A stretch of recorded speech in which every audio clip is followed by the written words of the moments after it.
أمريكا العدو اللدود للأمة العربية، للإسلام، للشعوب كلها، تبغي تحطم العالم كله عشان تبقى هي القوة الأعظم، طز فيها.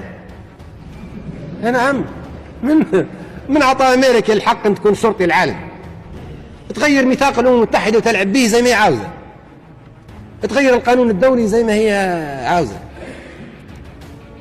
تخلق القواعد والترهات الجديدة وتمشيها على العالم وتصبح قاعدة. من أعطاها الحق لازم نحول من قلب من البعبع هذين أمريكا بعبع، وأن أمريكا قوة جبارة، وأن أمريكا هذا من العملاء يقول هذا الكلام، عملاء أمريكا اللي تبع المخابرات الأمريكية، وأعطيتهم فلوس قلت لهم امشوا في الشارع وبيعوا البضاعة هذه، يقولوا أمريكا لا تقهر، أمريكا جبارة، أمريكا طز في أمريكا.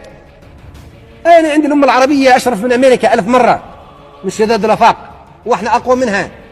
عندنا إمكانيات، هي اللي محتاجة لبترولنا ومحتاجة لإمكانياتنا، مش إحنا محتاجين لأمريكا.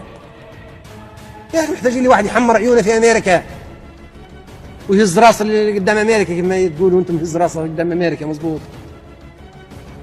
الكلام الفارغ الخبز متاع أولادنا بيتحكموا فيه، والمية بتاعنا بيتحكموا فيها. هذا فات العصر هذا، وانتم شايفين الزندقة قياداتها وين موجودة عندهم، يهددوا فينا بها. اللي ضد تونس موجودين برا، اللي ضد ليبيا برا، اللي ضد الجزائر، اللي ضد مصر، اللي ضد كلهم موجودين عندهم. سياط ماسكين ماسكين بها، سيوف ماسكين بالنصر متاعها.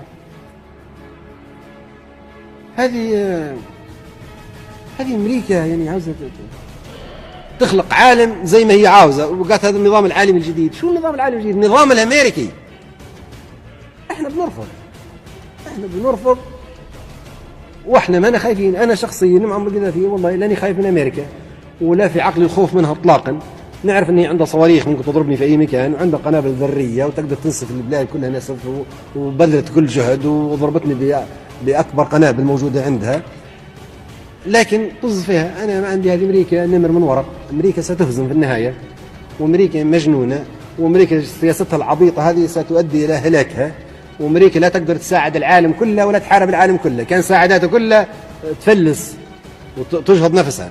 اذا بتحارب العالم كله ستجهد نفسها كذلك، وتجهد نفسها في الاول وفي الاخير وتفلس. امريكا كان بتحارب كل الناس ما تقدرش، وكان بتساعد كل الناس، حتى لو بتقول كل الحكومات بنساعدها وكل دول بتساعدها، هذا معناه امريكا بتفرغ امكانياتها. امريكا امبراطوريه وبادي الان في